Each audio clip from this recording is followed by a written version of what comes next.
Hi, and welcome to the Marvel Rivals Hero Experience, where I summarize the journey and experience of learning and or mastering a hero in Marvel Rivals. Today, I have my day one hero, the original raid boss and poster child of the game, Luna Snow. Luna is definitely one of those heroes you probably knew nothing about prior to this game, and for good reason, cause she only had like 1 or 2 comics. Regardless of that though, she became probably the biggest character in the damn game off drop. The amount of skins and content centered around her is honestly insane and further feeds into the industry plant allegation. The damn disco event, which I actually really enjoy, is only a thing because of Luna Snow and the chokehold her thighs have around the dev team. And me. Her along with Loki allowed for the most brain dead OP meta of them all, probably behind the peak of triple heals. And it took seasons for the devs to give her a nerf.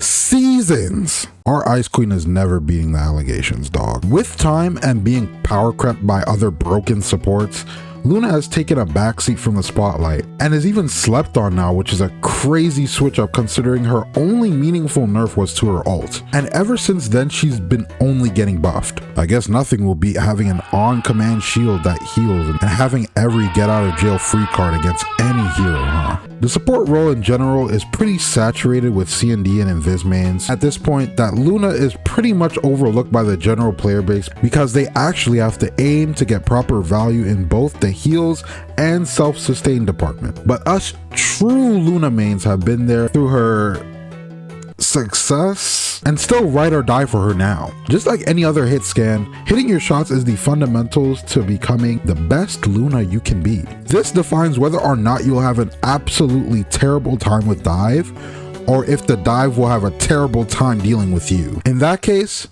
it's time to hit up our best friend, you know what I'm saying? Yes, sir. Raising your mechanical skills as Luna is basically unlocking a new world as a Luna main. Because now, instead of being a heal bot, you can now do your full job and also do damage. And I mean a lot of damage. Now, it's important to know when to switch from heal bot mode to raid boss mode in a given moment, since you can either heal or attack with your primary, not both.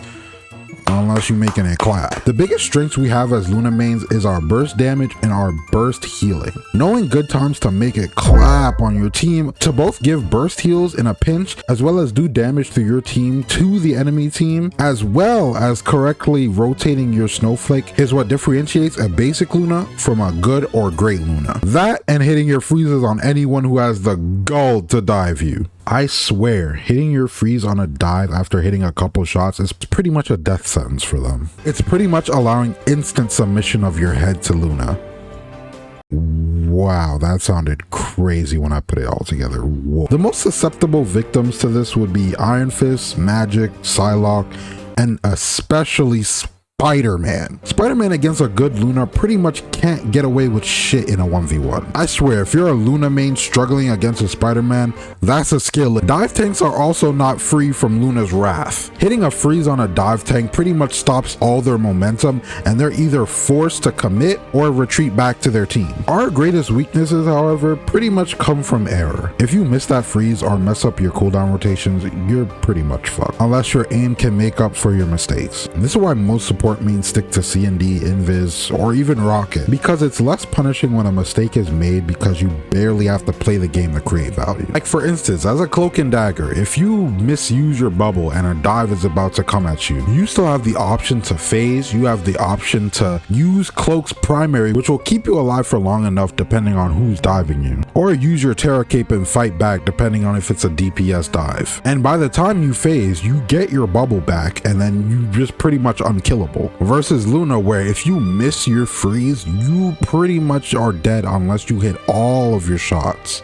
Yes, you do have the clap ability that gives you passive healing, but if you have exhausted that before the dive gets to you and you miss your freeze, that's it. Luna used to be the best in the game, and right now she's still one of the best supports, but she's definitely not top 3, which is very surprising. Regardless, us Luna mains will stick to her to the very end, cause she's our Ice Queen, and regardless of who's on top, no one will ever match the aura that Luna Snow has in the game currently.